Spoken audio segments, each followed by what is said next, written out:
Hello नमस्कार दोस्तों, आप सभी का बहुत बहुत स्वागत है। मैं आप सभी का दोस्त और गुरु अक्षेंद्र तिवारी आप सभी का मेरे इस YouTube चैनल इजी स्टडी पर बहुत बहुत स्वागत करता हूं। दोस्तों, मैं एक नई सीरीज आप सभी के लिए लेकर आया हूं जिसमें मैं हिस्ट्री, ज्योग्राफी, सिविक्स या पॉलिटिक्स और साइंस आप सभी की क्लास 6th की कंप्लीट कराऊंगा। इसके बाद क्लास 7th की और क्लास 8th की भी मैं यही सारे सब्जेक्ट्स आप सभी के कंप्लीट कराऊंगा। तो दोस्तों, आप जो भी हैं, यदि यूपीएससी की तैयारी कर रहे हैं, स्टेट पीसीएस की तैयारी कर रहे हैं या अन्य कॉम्पिटिटिव एग्जाम्स की तैयारी कर रहे हैं, तो ये आपके लिए बहुत ज़्यादा महत्वपूर्ण और बहुत ज़्यादा की रोल निभाएंगी जो भी मैं आपको पढ़ाने जा रहा हूँ। दोस्तों, क्योंकि हम बेसिक्स से शुरुआत करेंगे, तो यदि आप इस वीडियो को देखते हैं तो आपके बेसिक्स भी क्लियर होंगे हिस्ट्री, ज्योग्राफी, पॉलिटी में, और साथ ही साथ मतलब आप जो कुछ भी आगे याद रखेंगे तो वो भी आप ज़्यादा देर तक अच्छे से याद रख पाएंगे। इस वीडियो में मैं आपको जो भी यूनिट्स पढ़ाऊंगा उसमें साथ ही साथ मैं कुछ ऐसे आपको टर्म्स, कुछ ऐसे शब्द भी आपको बताऊंगा, उनके मीनिंग्स भी आपको समझाऊंगा जो आप शायद अन्य वीडियोस में ना देखते हो। इस वीडियो में साथ ही साथ दोस्तों मैं कुछ अन्य नॉलेज भी आपको दूंगा, जैसे कि कुछ भी रिलेटेड नॉलेज, जैसे कि मान लीजिए कोई भी एक टॉपिक है, मान लीजिए राजा सिकंदर या अलेक्जेंडर के बारे में बात चल रही है, तो आपके बुक में केवल उनका नाम दिया है अलेक्जेंडर, और अलेक्जेंडर कब भारत आए, तो मैं इसके साथ ही जुड़ी कुछ जानकारी की उनने कौन सा युद्ध भारत में किया था और कैसे उनके सैनिकों ने उनका विरोध किया था और वो कैसी उनकी मृत्यु हो गई थी, वो किस राज्य से जुड़े थे और उस समय कौन कौन से बड़े राज्य थे, तो ये सब मतलब आसपास की सारी जानकारी मैं आपको दूंगा ताकि आप अच्छे से समझ सकें। और मैं ज्योग्राफी, पॉलिटिक्स और हिस्ट्री तीनों को कनेक्ट करके आपको अच्छे से समझाऊंगा। तो दोस्तों, इस वीडियो को बिल्कुल भी मिस ना कीजिए, और वीडियो यदि पसंद आता है तो अपने फ्रेंड्स को शेयर कीजिएगा, और आप इस पे लाइक कीजिएगा, कमेंट कीजिएगा, ताकि मैं ऐसे ही मोटिवेट रहूं और आपके लिए अच्छे से अच्छे वीडियोस लाऊं और अपना 100% दूं। तो दोस्तों, टाइम वेस्ट ना करते हुए वीडियो को स्टार्ट करते हैं। Let's begin.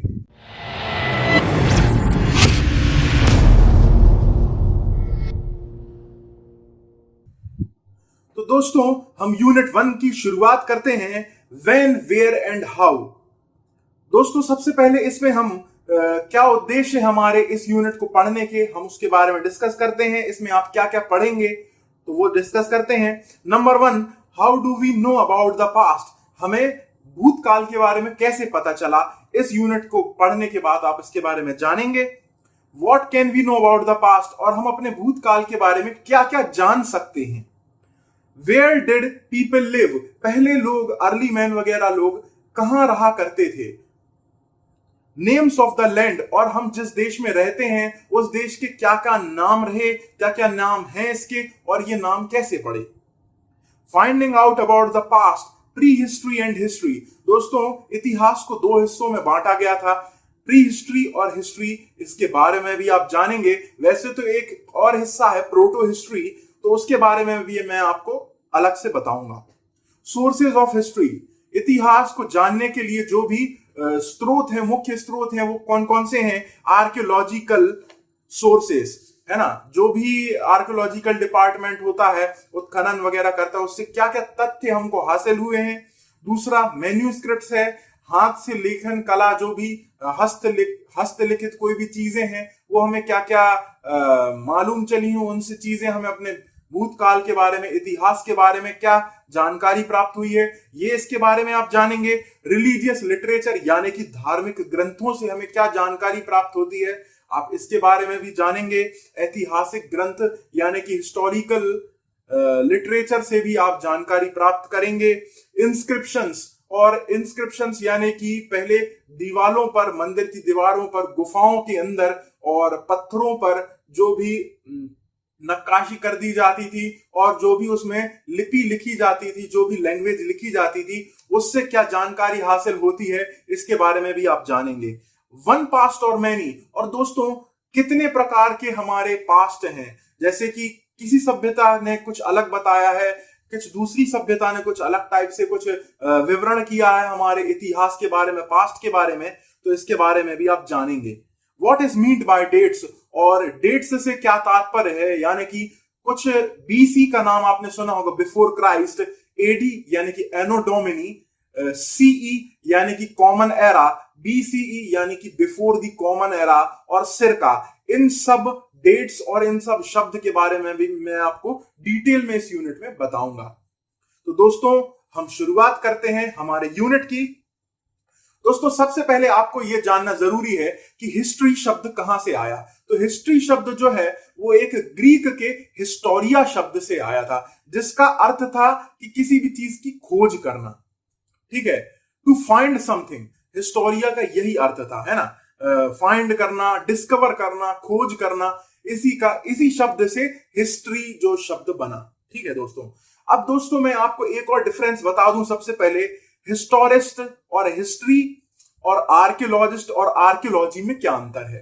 दोस्तों हिस्ट्री वो चीज होती है यदि हम किसी भी चीज को सीक्वेंस के रूप में पढ़ें, भूतकाल से यानी कि पास्ट समय से अभी तक जो वर्तमान चल रहा है और भविष्य में जो भी हम पढ़ेंगे, यदि इसको एक ऑर्डर में पढ़े, हम क्रोनोलॉजिकल ऑर्डर यानी कि सीक्वेंस में पढ़ें, टाइम के हिसाब से पढ़ें, तो उसको हिस्ट्री कहा जाता है। और ऐसे पढ़ने वाले लोगों को, ऐसे ज्ञाताओं को हिस्टोरिस्ट कहते हैं। दूसरी चीज आर्कियोलॉजी क्या होती है, यदि कोई भी चीज की खोज की जा रही है, कोई भी पुरानी चीज है, जैसे कि सिंधु घाटी सभ्यता की खोज हो रही है, इंडस वैली सिविलाइजेशन की, या ऋग्वैदिक काल की खोज हो रही है, तो उसको आर्कियोलॉजी के अंदर रखा जाएगा। उसमें दोस्तों डेट को देके नहीं काम किया जाता है। मतलब ऐसा नहीं है कि आज हम कुछ खोजने जा रहे हैं तो हम यही सोच के जाएंगे कि हमें तो 2000 वर्ष पहले की ही चीज के बारे में जानकारी प्राप्त करनी है, उसके अलावा हम कोई जानकारी हासिल नहीं करेंगे वहां से। ऐसा नहीं होता।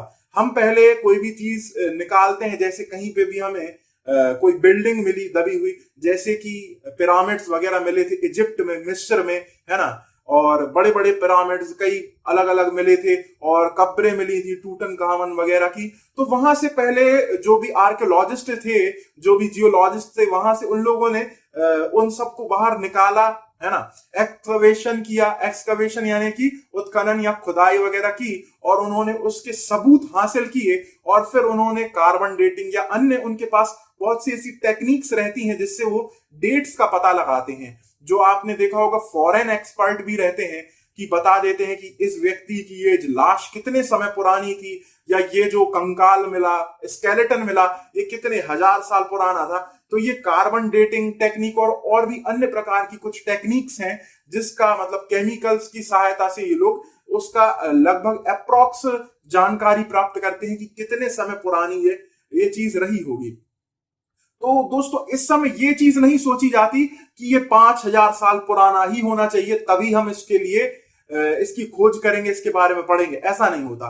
पहले लोग खोज कर लेते हैं, फिर उसके बाद स्टडी करते हैं, तब उनको पता चलता है कि ये चीज कितने समय पुरानी थी। तो ऐसा आर्कियोलॉजिस्ट लोग करते हैं। और आर्कियोलॉजिस्ट लोग क्या करते हैं कि बाहर जाकर इस चीज की खोज करते हैं, इसके बारे में रिसर्च करते हैं। केवल किताबों का ज्ञान नहीं वो बांटते हैं, किताबों को ही नहीं पढ़ते केवल वो लोग। और हिस्टोरिस्ट लोग रहते हैं, वो केवल बुक्स को पढ़ते हैं और उसी के आधार पे अपनी सोच को डेवलप करते हैं और लोगों तक जानकारी पहुंचाते हैं, और वो एक सीक्वेंस में किसी भी जानकारी को पढ़ते हैं। तो अब आपको समझ में आ गया होगा हिस्ट्री और आर्कियोलॉजी का डिफरेंस। मतलब हिस्ट्री जो है वो एक इंडोर एक्टिविटी है। मतलब किसी भी कमरे में बैठकर आप हिस्ट्री की किताब पढ़ें तो आप भी हिस्टोरिस्ट हो सकते हैं। जैसे कि हम हिस्ट्री की किताब पढ़ेंगे, अभी हिस्ट्री पढ़ेंगे, और यदि मान लीजिए हमने कोई ऐसी इसमें कोई डिग्री भी हासिल कर दी, बीए एमए वगैरह हिस्ट्री से, तो हम भी हिस्टोरिस्ट हो सकते हैं। लेकिन आर्कियोलॉजिस्ट नहीं होंगे। आर्कियोलॉजिस्ट हम तब होंगे जब हम किसी साइट पर जाएंगे और वहां पे जो भी सामान मिला, बर्तन मिला, उनकी खोज करेंगे, तभी हम आर्कियोलॉजिस्ट कहलाएंगे। तो आप, उम्मीद है आपको ये दोनों में डिफरेंस समझ में आ गया होगा। तो दोस्तों हिस्ट्री क्या है? हिस्ट्री यानी कि इंसान का जो भूतकाल है उसको पढ़ना, ह्यूमन, इंसान का, है ना। दूसरों के बारे में बात नहीं चल रही, इंसान के बारे में बात चल रही।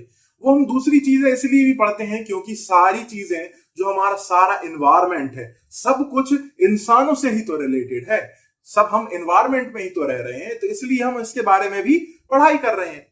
दूसरी चीज है हिस्ट्री में, हिस्ट्री जो है वो लोगों का रिकॉर्ड है ना, जगहों का रिकॉर्ड है, और जो भी घटनाएं हुई हैं, इवेंट्स हुए हैं, यानी कि प्लेसेस, पर्सन्स और इवेंट्स का जो रिकॉर्ड है इकट्ठा, उसको भी हिस्ट्री कहा जाता है। और ये एक क्रोनोलॉजिकल ऑर्डर में, जैसे कि मैंने बताया, टाइम के हिसाब से, सीक्वेंस के हिसाब से, जैसे कि आज से अभी 2000 की बात कर रहे हैं तो 2001 की बात करेंगे, फिर 2002 की बात करेंगे, फिर 3, फिर 4, फिर 5, फिर 6, फिर 2020 आ जाएगा, फिर 21 आएगा। मतलब एक लाइन से किसी भी चीज को हम पढ़ रहे हैं या उसका अध्ययन कर रहे हैं, तो ये सब हिस्ट्री के अंदर आ जाता है। तो आपने इसका मतलब समझ लिया होगा कि क्रोनोलॉजिकल ऑर्डर क्या है, कि यदि टाइम, जब भी जो चीज हुई है उसके हिसाब से, और टाइम जैसा जैसा आगे बढ़ रहा है उसके हिसाब से कोई चीज पढ़े, तो यही इसी को बोलते हैं क्रोनोलॉजिकल ऑर्डर या सिक्वेंशियल ऑर्डर। अब हिस्ट्री जो है दोस्तों, वो कुछ समय पुरानी हो सकती है या हाल फिलहाल की हो सकती है।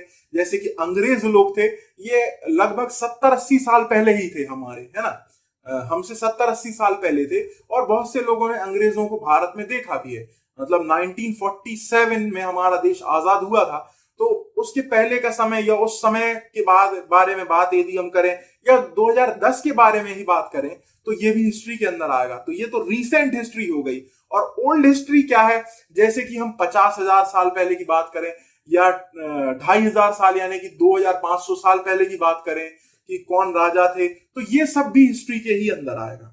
तो हिस्ट्री रीसेंट भी हो सकती है, हिस्ट्री ओल्ड भी हो सकती है।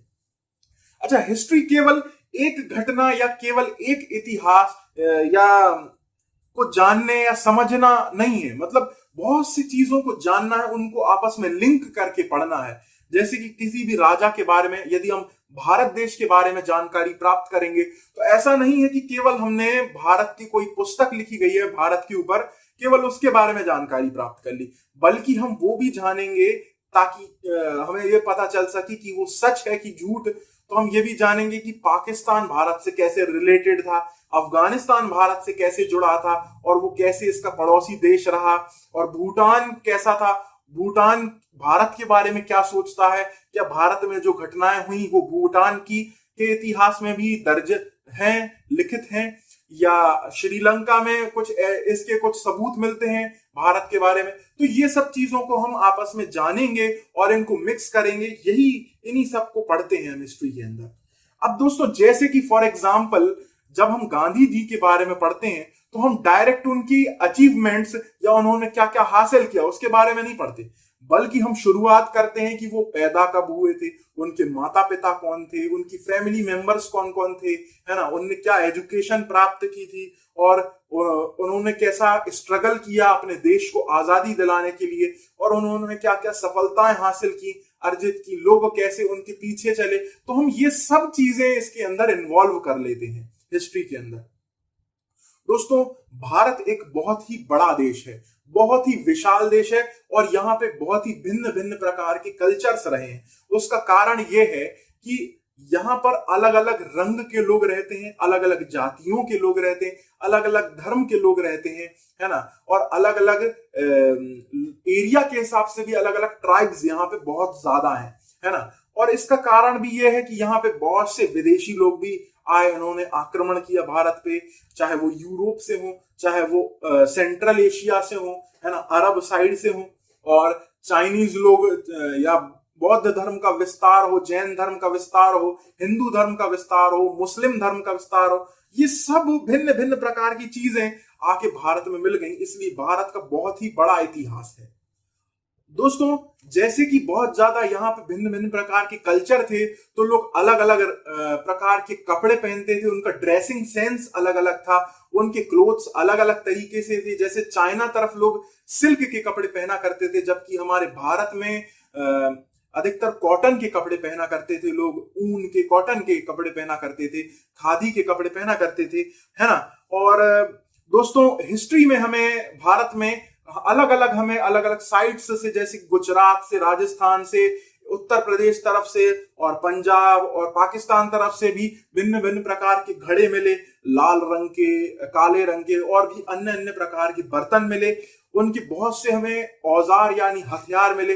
कुछ तो हमें कुल्हाड़ी मिली, कुछ हमें अपना पत्थर के हथियार मिले, कुछ हमें जो हड्डी रहती है जानवरों की उनसे बने हुए हथियार मिले, और हमें मुहर यानी कि सील्स मिली। सील आप जानते होंगे, जब हमारा कोई भी रिजल्ट रहता है, कोई एग्जाम वगैरह रहता है, तो आपने देखा होगा नीचे जिस जगह से हमने वो पास किया रहता है एग्जाम, जैसे कि जिस स्कूल से या जिस कॉलेज से, तो उस कॉलेज की एक सील लगी रहती है या उस यूनिवर्सिटी की एक सील लगी रहती है, प्रिंसिपल का साइन रहता है उसके नीचे। तो वो एक प्रकार से प्रमाण के लिए है कि हाँ ये चीज ऑफिशियल है, इसने हमारे यहाँ से पढ़ाई की थी। तो ऐसे ही पहले की भी बहुत समय की पुरानी सील्स यानी मोहरें मिली अलग अलग राजाओं की, उनके समय में चलती होंगी। और दोस्तों अन्य राजा लोग, बहुत सारे राजा लोग अपने अपने सिक्के चलाया करते थे। कोई राजा लोग चांदी के सिक्के चलाते थे, कोई सोने के चलाते थे, कोई लोग तो लेदर के सिक्के चलाया करते थे, और कुछ लोग जो हैं वो कॉपर के सिक्के चलाया करते थे। कुछ लोग उनमें शेर की आकृतियां बनाया करते थे, जानवरों की, कुछ लोग देवताओं की उनमें तस्वीर बनाया करते थे। वेयर डिड पीपल लिव, लोग कहाँ रहा करते थे? तो दोस्तों जो इंसान थे, जो लोग थे पहले के, वो बहुत ज्यादा एक्टिव लोग थे, बहुत ज्यादा एक्टिव क्रिएचर थे। वो एक जगह ठहरते नहीं थे, एक जगह से दूसरी जगह पे आते जाते रहते थे। वो नोमाड्स थे। नोमाड्स का मतलब होता है ऐसा व्यक्ति जो अपना जीवन यापन करने के लिए एक जगह से दूसरी जगह जाता रहता है।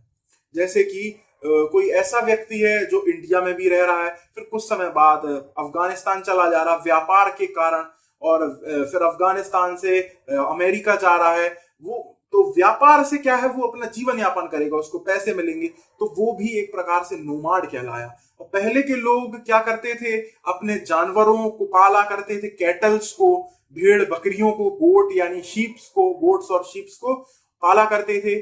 कैटल्स यानी क्या होते हैं, ऐसे जानवर जो हमारे लाभ के लिए हम पालते हैं, जैसे कि गायों को, तो गायों से हमें दूध की प्राप्ति होती है, भेड़ से हमें ऊन की प्राप्ति होती है, बकरियों से भी दूध की प्राप्ति होती है ना। जो कुछ जानवर हैं इनको हम मीट वगैरह के रूप में यूज करते हैं। बहुत से लोग, वैसे मैं तो वेजिटेरियन हूं, लेकिन बहुत से लोग यूज करते हैं, है ना। और पहले भी जो अर्ली मैन हुआ करते थे वो भी यूज करते थे। तो इन्हीं सब चीजों को कैटल्स के अंदर रखा गया है, कैटल्स यही कहलाते हैं। दोस्तों लोग एक जगह से दूसरी जगह जाकर अपना जीवन यापन करते थे, उसके कई कारण थे। Number 1, climate. दोस्तों क्लाइमेट की वजह से लोग एक जगह से दूसरी जगह जाते थे। जैसे कि कुछ लोग जो थे, मान लीजिए कश्मीर में रहते होंगे, और ठंड के समय पे यदि वहां पे बहुत ज्यादा बर्फबारी हो गई, तो पहले के टाइम पे जो अर्ली मैन रहते होंगे वो घर तो बनाते नहीं होंगे बहुत ज्यादा पक्के जैसे आज हमारे पास है, ना ही उनके पास हीटर वगैरह की व्यवस्था रही होगी। तो वो लोग उधर से दूसरी तरफ आ जाते होंगे, जैसे कि कश्मीर से वो लोग राजस्थान आ जाते होंगे। तो राजस्थान में उस तरफ उस समय ज्यादा ठंड नहीं रहती होगी। और गर्मी के समय जो कुछ लोग राजस्थान में रहते होंगे डेजर्ट में, वहां पे सूखा पड़ता होगा, है ना, बहुत ज्यादा पानी की कमी होती होगी, इसलिए वो लोग कश्मीर साइड या मध्य प्रदेश साइड दूसरे तरफ यूपी तरफ चले जाते होंगे।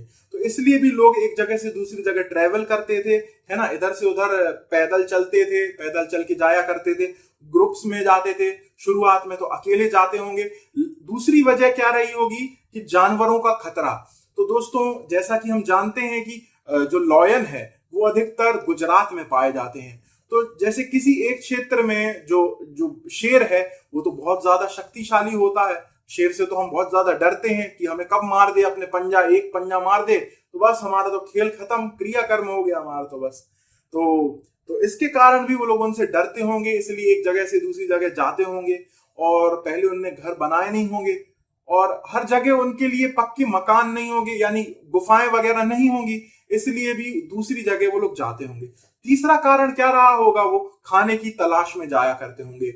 दोस्तों आपको मालूम होगा कि कश्मीर तरफ, हिमाचल प्रदेश तरफ जो एप्पल है, सेब है, वो पाए जाते हैं। तो जब गर्मी पड़ती होगी तब ये सेब वगैरह नहीं मिलते होंगे, तो उनको भूख जैसे लगती होगी तो वो इस तरफ आ जाते होंगे अपने मध्य प्रदेश यूपी तरफ आ जाते होंगे, साउथ तरफ आ जाते होंगे तो साउथ में केले मिल जाते हैं, अपने यूपी एमपी में आम मैंगो वगैरह मिल जाते हैं, संतरे मिल जाते हैं। तो दोस्तों मतलब भोजन के लिए भी लोग एक जगह से दूसरी जगह माइग्रेट करते होंगे, इधर से उधर जाते होंगे, आगे बढ़ते जाते होंगे, ग्रुप्स में बढ़ते जाते होंगे। धीरे धीरे ऐसे ही जब ये ग्रुप्स बढ़ने लगे तो दोस्तों धीरे धीरे क्या हुआ कि एग्रीकल्चर की शुरुआत हुई। अब एग्रीकल्चर की शुरुआत ऐसा कहा जाता है इस यूनिट में, यानी कि फर्स्ट यूनिट में तो कहा गया है कि आज से लगभग 8000 वर्ष पहले एग्रीकल्चर की शुरुआत हुई थी, जबकि आप सेकंड यूनिट थर्ड यूनिट में यही पढ़ेंगे कि एग्रीकल्चर की शुरुआत 10,000 वर्ष पहले या 12,000 वर्ष पहले हुई थी। तो दोस्तों आप कुछ भी मतलब दोस्तों साइंटिस्ट ने ये अंदाजा लगाया कि ऐसा हुआ क्योंकि उनको कुछ ऐसे सबूत मिले हैं, लेकिन वो लोग भी कह नहीं सकते क्योंकि देखा तो किसी ने भी नहीं है ना। वो केवल कल्पना है ये सब हमारी कि ऐसा हुआ होगा, फिर उसके बाद ऐसा हुआ होगा। तो कहीं कहीं आप 8000 साल पहले भी देखेंगे, कहीं कहीं आप 10,000 साल पहले भी देखेंगे। तो यदि आपसे क्वेश्चन आता है कि एग्रीकल्चर की शुरुआत कब हुई थी, तो आप लिख सकते हैं कि 10,000 से 8,000 साल पहले आज से लगभग हुई थी। तो एग्रीकल्चर दोस्तों बहुत बड़ी ही चीज थी। एग्रीकल्चर यानी कि फसलों को उगाना, जैसे कि गेहूं को उगाना, चने को उगाना, काला चना है ना, और ये हरे वाले चने जो भी रहते हैं, बूट जिसको बोलते हैं हम, और अलग अलग प्रकार की दाल जैसे मसूर की दाल और अपना ये तुअर की दाल और काली दाल, ये अलग अलग प्रकार की दालें उगाई इन लोगों ने। गेहूं, चावल, बाजरा, मक्का, ये सब चीजें भी उगाई इन्होंने, और मटर वगैरह भी उगाई इन्होंने, पीली मटर, हरी मटर, ये सब भी इनको दोस्तों साइंटिस्ट को एक्चुअली एविडेंस मिले थे 2500-3000 साल पहले कि मतलब किसी जगह पर जो लोथल वगैरह जो थी, लोथल, राखीगढ़, ये आप सिंधु सभ्यता में आगे पढ़ेंगे, तो इन जगहों पर साइंटिस्ट को एविडेंस मिले थे या आर्कियोलॉजिस्ट वगैरह को एविडेंस मिले थे यहाँ से इन अनाजों के। मतलब उनने ये अनुमान लगाया कि पहले एग्रीकल्चर ये लोग इन सब चीजों का करते होंगे। तो अब एग्रीकल्चर इन लोगों के दिमाग में कैसे आया होगा? तो ऐसे आया होगा, इन लोगों ने सोचा होगा कि क्यों ना हम ऐसा करें कि अब हम उनको खतरा तो था चूंकि, और स्थिर जीवन नहीं था उनका, क्योंकि एक जगह से दूसरी जगह जाना पड़ता था, उसमें उनकी एनर्जी वेस्ट होती थी, और हो सकता है कोई नए प्रकार का खतरनाक जानवर मिल जाए तो उसमें उनकी लाइफ रिस्क पे रहती थी, और भूकंप वगैरह आ जाए, हो सकता है ऐसे भूकंप वाले क्षेत्र में पहुंच जाए, या कश्मीर वगैरह में एवलांच आते रहते हैं, बर्फ का तूफान आता रहता है। तो वो इन लोगों ने ऐसा किया होगा कि किसी ऐसी जगह पे ठहर गए होंगे जहां पे ये सारी परेशानी कम होगी और इनके लिए खाने पीने की भी अच्छा जुगाड़ होगा, है ना, अच्छे से इनकी प्रॉपर अरेंजमेंट होगा। तो इन लोगों ने कहीं पे भी ऐसे गेहूं वगैरह उगाए होंगे, है ना, गेहूं चावल उगाए होंगे, फिर उन लोगों ने उसको खा के देखा होगा, उनको उसका स्वाद अच्छा लगा होगा, तो उन्होंने सोचा होगा तो क्यों ना हम यहीं पे बस जाएं, फिर ऐसे ही इनकी खेती करें। और दोस्तों ये लोग कहाँ बसे थे? तो दोस्तों ये लोग नर्मदा घाटी, सोन घाटी और अपना गंगा नदी की घाटी, है ना, और अपने इंदु यानी कि इंडस वैली यानी कि सिंधु घाटी, और सिंधु की जो सहायक नदियां हैं ब्यास, झेलम, इसके आसपास ही बसे थे। ऐसा क्यों है? क्योंकि दोस्तों इसका आप बताएंगे कि क्या कारण हो सकता है कि ये नदियों के पास ही क्यों बसे थे? नहीं पता? कोई बात नहीं, यदि आपको पता है तो आप कमेंट में बता सकते हैं कि ऐसा क्यों था। तो अच्छा मैं बता देता हूं दोस्तों, ये लोग नदियों के पास इसलिए बसे थे क्योंकि नदियों में पानी हमेशा रहता है, और जब मान लीजिए यदि गर्मी पड़ गई, है ना, अचानक से खूब ज्यादा गर्मी हो गई, सूखा हो गया, तो पानी की कमी रहेगी, क्योंकि बारिश तो दोस्तों हमारे जो इंडिया में मैक्सिमम जो अधिकतर राज्य हैं वहां पे अपना जून, जुलाई, अगस्त, सितंबर, ये 4 महीने ही होती है, नहीं तो बाकी समय सूखा रहता है, पानी, बरसात नहीं होती है। तो अब ऐसे में बाकी सीजन क्या करेगा आदमी? अब उस समय उन लोगों के पास पानी को स्टोर करने के लिए कोई टंकी तो होंगी नहीं, जो आज हमारे पास सिंटेक्स वगैरह की टंकी है, बोरवेल है ना, और तालाब वगैरह हैं, ये कम रहे होंगे। तो उन लोग नदी के पास बस गए, क्योंकि नदी जो है वो हमेशा बहती रहती है और उनमें पानी हमेशा रहता है, और उसके पास में यदि वो लोग खेती किसानी करेंगे तो उनको खेती करने के लिए भी जो पानी लगता है वो भी उनको 12 महीने मिलेगा, 12 मंथ्स उनको ये पानी की प्राप्ति होगी। और वहां की जो दोस्तों नदियों के आसपास का जो क्षेत्र रहता है, वहां की मिट्टी भी बहुत ज्यादा उपजाऊ रहती है ना। मतलब वहां पे जो आसानी से ये जो चीजें हैं जैसे कि फसलें हैं ये आसानी से उग जाती हैं, इसलिए वो लोग नर्मदा घाटी या अपना सोन नदी के पास में या अपना गंगा नदी के पास में, सरस्वती नदी और इंदस नदी के पास रहते थे। दोस्तों ये भिन्न भिन्न प्रकार के जानवर भी पाला करते थे, है ना, जैसे कि गाय और अपना बकरी और भेड़। और अधिकतर जो स्लोप वाला एरिया है, हिली स्लोप्स जो रहते हैं, मतलब पहाड़ के नीचे वाला पहाड़ी क्षेत्र जो रहता है, थोड़ा सा ज्यादा ऊंचाई वाला नहीं लेकिन थोड़ा पहाड़ी क्षेत्र जो रहता है, वहां पे अधिकतर बकरियों को और जो भेड़ वगैरह है उनको समस्या नहीं रहती थी, वो लोग अधिकतर पाई जाती थी। तो ये लोग वहां रहते थे क्योंकि इनको ऊन वगैरह के लिए भी सहायता मिलती होगी और दूध भी मिलता होगा, तो दूध के प्रोडक्ट्स भी यूज करते होंगे लोग, घी मक्खन वगैरह बनाते होंगे, दही बनाते होंगे, है ना, छाछ बनाते होंगे, दूध दूध का भी प्रयोग करते होंगे, है ना। और दोस्तों ये लोग शहद वगैरह का भी यूज करते थे। अब ऐसे ही दोस्तों ये लोग सब ग्रुप में रहने लगे धीरे धीरे, है ना, ये लोग ग्रुप में रहने लगे और इनमें किसी एक व्यक्ति की तो जरूरत थी जो कि एज अ लीडर सामने आए। तो जो सबसे ज्यादा स्ट्रांग व्यक्ति रहा होगा, जो सबसे ज्यादा ताकतवर व्यक्ति रहा होगा, वो लीडर बन गया होगा, है ना। ये दोस्तों केवल जो हिस्टोरिस्ट हैं वो उन लोगों की ये कल्पनाएं हैं, वो लोग ऐसा सोच रहे हैं कि ऐसा ऐसा हुआ होगा, ये किसी ने भी आंखों से तो देखा नहीं है। तो सब लोग ऐसा, जितने भी इतिहासकार हैं ये सब कुछ सबूतों के आधार पर और अपनी कल्पना के आधार पर ऐसा लिख देते हैं। तो जो सबसे ज्यादा ताकतवर व्यक्ति रहा होगा वो लीडर बन गया होगा। और लीडर दोस्तों क्या करता था, बाहरी जो भी बाहर की ट्राइब्स हैं, जैसे कि मैं मध्य प्रदेश में रहता हूं, तो मेरा जो एरिया है यहाँ पे हम सब लोग जैसे साथ में रहते हैं, तो हम लोग आप मान लीजिए कि हम 50,000 साल पुरानी बात कर रहे हैं या 10,000 साल पहले की बात कर रहे हैं। तो 10,000 साल पहले मध्य प्रदेश में हम लोग रहते थे, तो हम तो जानते नहीं थे कि राजस्थान में भी कोई लोग रहते हैं, नहीं जानते थे, क्योंकि उस समय ट्रेन भी नहीं चलती थी, प्लेन नहीं चलते थे, मोबाइल फोन नहीं थे, तो कनेक्टिविटी नहीं थी लोगों का, ग्लोबलाइजेशन नहीं था कि वहां भी कोई कुछ रहते होंगे लोग कि नहीं। अब जैसे राजस्थान में कोई लोग रहते थे, उनने मान लीजिए मध्य प्रदेश में आक्रमण कर दिया, तो हमारे लिए भी तो कोई एक ऐसा व्यक्ति तो होना चाहिए जो सबसे ज्यादा ताकतवर हो और हमारे लोगों को बचा के रखे, हम लोगों को बचाए किसी बाहरी ताकत से। तो इसलिए लोग लीडर बनने लगे, है ना। किसी एक ट्राइब में, किसी एक ग्रुप में, जनजाति में एक लीडर भी रहा करता था, और जो लीडर था वो सबसे ज्यादा ताकतवर हुआ करता था। और उसके साथ साथ उसके अंदर ये भी एबिलिटी रहती थी कि वो लोगों के जो झगड़े हैं, आपसी झगड़े, मतलब हम अपने देखते हैं कि हमारे क्षेत्र में भी झगड़े हुआ करते हैं, तो आज अदालतें यानी कोर्ट्स और ये पुलिस क्यों बनाई गई, ताकि लोग लड़े झगड़े ना, क्योंकि लड़ते झगड़ता है यदि कोई भी तो उसकी डेवलपमेंट, उसका ग्रोथ रुक जाती है। वो इन्हीं सब चीजों में जब परेशान रहेगा तो वो ये कब पैसे कब कमाएगा, आगे कैसे बढ़ेगा, नई टेक्नोलॉजी पे कैसे पहुंचेगा, वो इन्हीं सब चीजों में जब फंसा रहेगा। इसलिए दोस्तों सब चीजों को अच्छे से चलाने के लिए हमारे यहाँ एक लॉ, कानून वगैरह बनाए गए, है ना, ताकि ये लोग जो रहते हैं पंचायत में भी, जो सरपंच वगैरह रहते हैं, लोगों के झगड़े सुलझाते हैं, जो गांव वगैरह में लोगों की लड़ाई हो जाती है, नहीं तो फिर कोर्ट में झगड़े सुलझाए जाते हैं, आप जानते होंगे। तो पहले भी ऐसे ही जो लीडर रहता था वह भी ऐसा ही करता था या करता होगा। अब दोस्तों अब हम बात करते हैं जनपदों के बारे में। आज से लोग लगभग दोस्तों 2,500 साल पहले यानी कि 500 बीसी में ऐसा कहा गया कि कुछ जनपद जो थे वो बहुत ज्यादा शक्तिशाली हो गए, बहुत ज्यादा पावरफुल हो गए। क्यों? क्योंकि वहां पे उन्नत हथियारों का इस्तेमाल करने लगे लोग, लोहे वगैरह के हथियार यूज करने लगे, एडवांस हथियार यूज करने लगे। तो इस कारण से वो जनपद जो है बहुत ज्यादा, जनपद यानी कि आप राज्य जैसा समझिए, तो वो बहुत ज्यादा पावरफुल हो गए, इसलिए उनको महाजनपद कहने लगे। महाजनपद आप समझिए कोई भी किंगडम को बोलते हैं या किसी राज्य को बोलते हैं।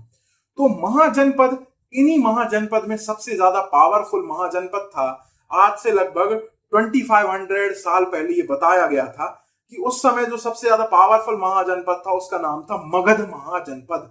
मगध नाम आपने सुना होगा, मगध के लड्डू आप सुनते होंगे ना, तो ऐसे ही इसका नाम मगध महाजनपद था। तो यहाँ पे दोस्तों ये सबसे ज्यादा पावरफुल क्यों हुआ, उसके निम्न कारण है। उसके कारण ये थे कि यहाँ पे जो भी लीडर थे वो बहुत ज्यादा ताकतवर थे, पावरफुल थे, है ना। और दोस्तों वो लोग बाय हुक और क्रुक चीजों को सही तरीके से करना जानते थे। हुक और क्रुक मतलब चाहे आपस में आप लड़के करें या आप कुछ भी षड्यंत्र करके करें, किसी को हटा के, किसी की हत्या करवा के, या आप किसी से दोस्ती करके, मित्रता करके, तो मतलब ये सब तरीके जानते थे मगध में अधिकतर जो भी शासक रहे। तो सबसे पहले ऐसा माना जाता है कि 2500 वर्ष पहले यहाँ पे एक बिंबिसार नाम के राजा थे। तो उनके बारे में भी हम आगे बात करेंगे, आगे हम पढ़ेंगे 3rd, 4th, 5th यूनिट में, तो आपको अच्छे से पता चलेगा उनके बारे में भी। तो मगध में दोस्तों बिंबिसार नाम के राजा थे, उनके बाद अजात शत्रु आए, फिर उनके लड़के उदयन आए और शिशुनाग और ऐसे बहुत से लोग आए, और उसके बाद महापद्मनंद, धनानंद और चंद्रगुप्त मौर्य और बिंदुसार, और उसके बाद सम्राट अशोक, ये सब लोग आए भारत में, मतलब मगध के जो राजा बने, मगध के शासक बने। और ये सब लोगों के पास बहुत ज्यादा स्पेशल क्वालिटीज थी, बहुत पावरफुल थे, लोगों को अच्छे से उनका दिल जीत लेते थे, और या किसी को भी शारीरिक रूप से भी बुद्धि मतलब शक्तिशाली थे। अब देखिए दोस्तों क्या है, ऐसा क्यों रहा होगा कि आपने देखा होगा कि किसी भी एक जगह पर यदि कंपटीशन ज्यादा होता है तो मतलब लोगों के अंदर की जो स्किल है वो डेवलप होती है, उनके अंदर की क्वालिटी भी बढ़ती है। यदि किसी भी जगह ज्यादा कंपटीशन रहेगा तो जो नंबर 1 पे बैठा व्यक्ति रहेगा ना, वो सबसे ज्यादा उनमें होशियार रहेगा। और यदि कंपटीशन कहीं अच्छा ना रहे ना, तो आप देखोगे जो नंबर 1 पे बैठा है वो भी उतना ज्यादा नंबर 1 पे पोजीशन पे तो है, लेकिन वो उतना ज्यादा दिमागदार नहीं होगा, उतना ज्यादा पावरफुल नहीं होगा, बजाय उसके कि जो बहुत ज्यादा कंपटीशन के बाद भी नंबर 1 बना हुआ है ना।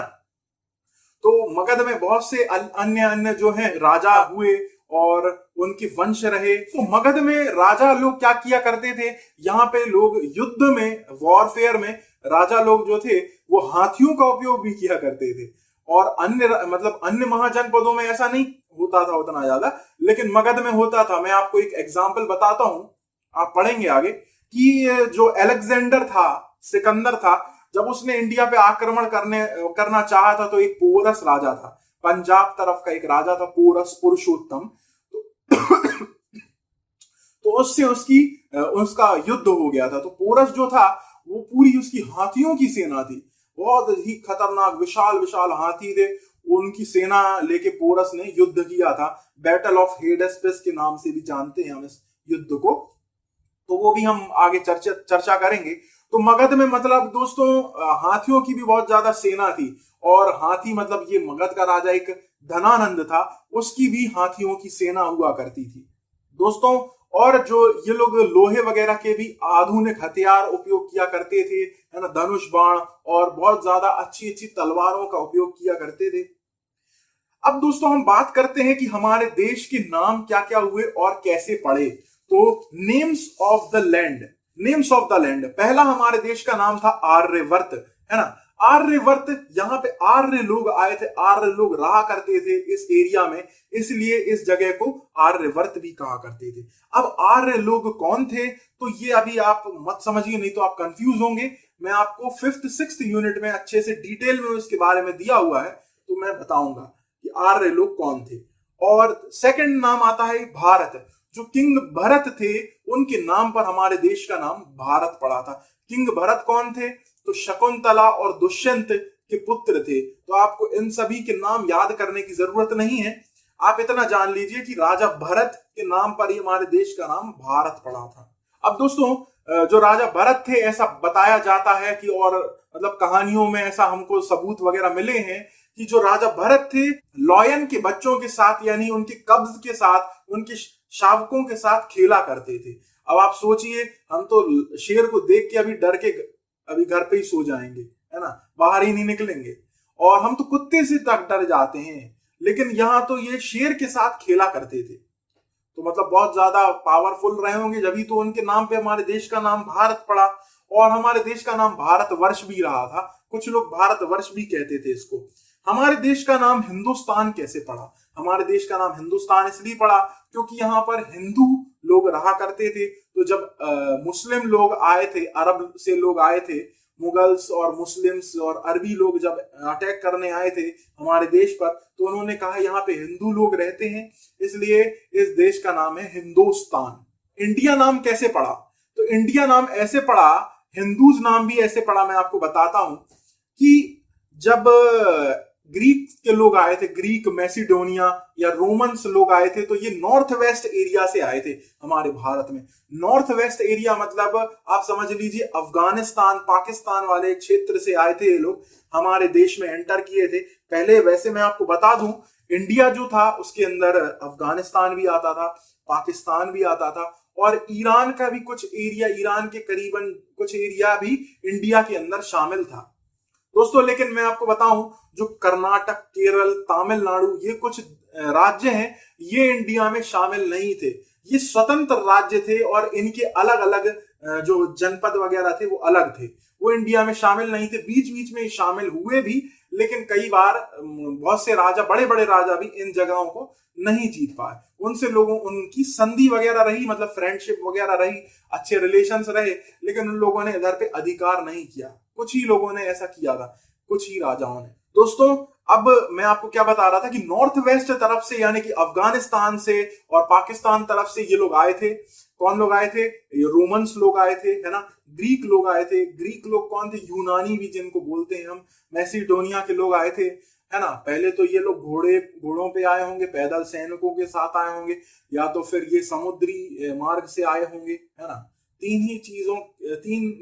तीन चीजें होती हैं। सीधी बात है, हवाई मार्ग से तो आए नहीं होंगे, पहले हवाई जहाज वगैरह तो चलते नहीं थे। तो जब ये लोग आए तो इनको रास्ते में एक नदी मिली जिसका नाम था इंडस रिवर। इन लोगों ने उसको बोला इंडस नदी, है ना। ये नदी मैं आपको बता दूंगा मैप में, ये अपना जम्मू कश्मीर के आसपास से, इधर पाकिस्तान से होकर निकलती है इंडस नदी, और जाकर अरेबियन सी में मिल जाती है। तो इंडस नदी को जब ये लोग पार कर रहे थे तो इन लोगों को बहुत ही कठिनाई हो रही थी। तो इन लोगों ने कहा कि यहाँ पर जो इंडस नदी के पास वाले जो क्षेत्र में जो भी लोग रहते हैं, उन लोगों को, इन सभी लोगों ने इंडोस बोल दिया। इंडोस या हिंडोस, ऐसे ही, मतलब उसका नाम थोड़ा सा बदल गया और इंडोस से हिंडोस हो गया और हिंडोस से हिंदूज हो गया। तो यहाँ पे जो रहने वाले लोग थे वो हिंदूज बन गए और हमारे देश का नाम इंडिया बन गया। समझ गए अब आप?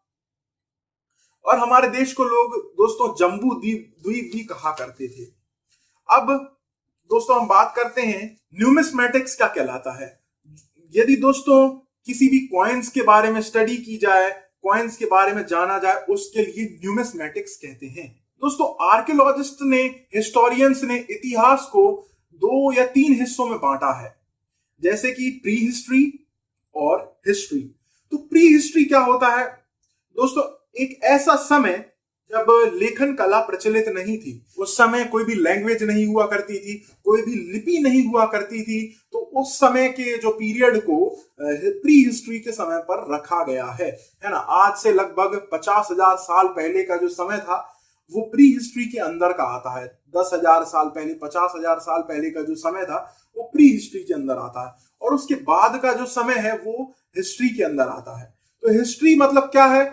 ऐसा समय जब लेखन कला प्रचलित थी, मतलब लोग लिखा करते थे, चाहे वो पत्थरों के ऊपर लिखते हों, चाहे वो गुफाओं में लिखते हों, पत्तों में, पेड़ों की छालों में लिखते हों, या जानवरों की चमड़ी के ऊपर लिखा करते हो, लेदर जिसको आप बोलते हैं, है ना, उसके ऊपर लिखा करते हो, उसके हमें सबूत मिले हैं। तो उस टाइम पीरियड को हमने हिस्ट्री के अंदर रखा गया है। और हिस्ट्री के भी दोस्तों 2 भाग हैं, प्रोटो हिस्ट्री और हिस्ट्री। अब प्रोटो हिस्ट्री क्या होता है? प्रोटो हिस्ट्री मतलब ऐसा समय जब लेखन कला प्रचलित थी, रिटन एविडेंसेस मिले हमें, लेकिन उसको आज हम पढ़ नहीं सकते, उन भाषाओं को आज हम जान नहीं सकते, पढ़ नहीं सकते कि क्या लिखा था। जैसे कि मिस्र जो है, इजिप्ट है, वहां से बहुत सी जो हमें सबूत हासिल हुए हैं, जो भी जानकारी हासिल हुई है, मतलब अभी भी हम कुछ चीजें नहीं पढ़ पाते, तो वो हमने प्रोटो हिस्ट्री के अंदर रख दिया है कि उसमें उनने क्या लिखा था, वो क्या कहना चाह रहे थे, उनकी क्या भाषा थी, है ना, वो हम नहीं जानते कि क्या भाषा थी, इसलिए उसको प्रोटो हिस्ट्री के अंदर रखा गया है। और हिस्ट्री के अंदर यानी कि ऐतिहासिक के काल के अंदर उसको रखा गया है जो हम मतलब रिटन रिकॉर्ड्स अवेलेबल भी थे और हम उसको पढ़ भी सकते हैं। जैसे कि जो हमारे वेद वगैरह थे, ऋग्वेद, अथर्ववेद, यजुर्वेद, सामवेद, है ना, और जो कुरान थी तो ये अरबी भाषा में थी, है ना, अरबी, फारसी, इन सब भाषाओं में थी, है ना, और भी बाइबल जो थी वो इंग्लिश में थी। तो ये सब हम जो लैंग्वेजेस हैं वो आज भी जानते हैं। हम आज भी जानते हैं कि संस्कृत को कैसे पढ़ा जाता है और उसका अर्थ क्या होता है। तो इसलिए ये सारी चीजों के अंदर इस समय जो भी चीजें रही, उनके लिए जो भी इवेंट्स हुए, उनको हिस्ट्री पीरियड में रखा गया। समझ गए आप? दोस्तों, आर्कियोलॉजी में मोस्ट फेमस डिस्कवरी किसे कहा जाता है? तो मोस्ट फेमस डिस्कवरी टूटन खामन जो थे राजा, टूटन खामन इजिप्ट के राजा थे और वो लगभग 16-18 वर्ष की आयु में ही उनकी मृत्यु हो गई थी, है ना, ऐसा कहा जाता है। मतलब साइंटिस्ट वगैरह ने, उनका फॉरेंसिक एक्सपर्ट लोगों ने उनका वो जांच वगैरह की होगी, तो उनकी एज जो थी वो लगभग 16-18 साल की आई थी। तो पता चला था इतने साल में उनकी मृत्यु हो गई थी। तो उनको एक जगह इजिप्ट में, जो आपने पिरामिड वगैरह देखे होंगे, उनके नीचे लोगों ने उनके लिए दफना दिया ताबूत में, जिसको आप ममी भी कहते हैं। तो ममी दोस्तों पहले कार्टून वगैरह में भी बहुत ज्यादा आती थी। मतलब चारों तरफ कपड़ों से लपेटा जाता था उस मृत बॉडी को या डेड बॉडी को। तो मम्मी, तो सबसे ज्यादा जो फेमस डिस्कवरी थी वो किंग टूटन खामन की, जो उनका जो मकबरा मिला था उसको माना जाता है। ये इजिप्ट में मिला था और एक व्यक्ति हॉवर्ड कार्टर ने इसकी डिस्कवरी की थी 1922 में। किसने की थी? हॉवर्ड कार्टर 1922 में की थी। दोस्तों, अब हम बात करते हैं आर्कियोलॉजिकल सोर्सेस की। इंस्क्रिप्शन से, रिटन रिकॉर्ड से, मैन्यूस्क्रिप्ट से, कॉइन्स से, सील्स से, ये इन सब चीजों से भी हमें सबूत मिलते हैं। तो सबसे पहले आप जानेंगे इंस्क्रिप्शंस क्या कहलाते हैं। तो दोस्तों, इंस्क्रिप्शंस यानी कि रिटन रिकॉर्ड्स, नक्काशी जिसको बोलते हैं हम, है ना, किसी भी चीज में हम खोद खोद के कोई भी चीज लिख देते हैं ना, तो वो इंस्क्रिप्शन के अंदर आ जाएगी। जैसे कि इंस्क्रिप्शन जो होती थी, रिटन रिकॉर्ड्स कॉपर प्लेट के ऊपर रहते थे, है ना, क्ले यानी कि मिट्टी की किसी भी चीज, बर्तनों वगैरह पे रहते थे, वुडन टैबलेट्स, लकड़ी की जो टैबलेट रहते थे, है ना, बड़े बड़े लकड़ी के वो तख्ती वगैरह रहती होंगी, उनके ऊपर कुछ लिखा रहता होगा। लार्ज रॉक्स, बड़ी बड़ी चट्टानों पर खोद के लिखा जाता होगा। और मंदिरों की दीवार पर भी कुछ चित्र वगैरह बने रहते थे, कुछ लिखा रहता था, उसको भी मतलब हम इंस्क्रिप्शंस के अंदर मानेंगे।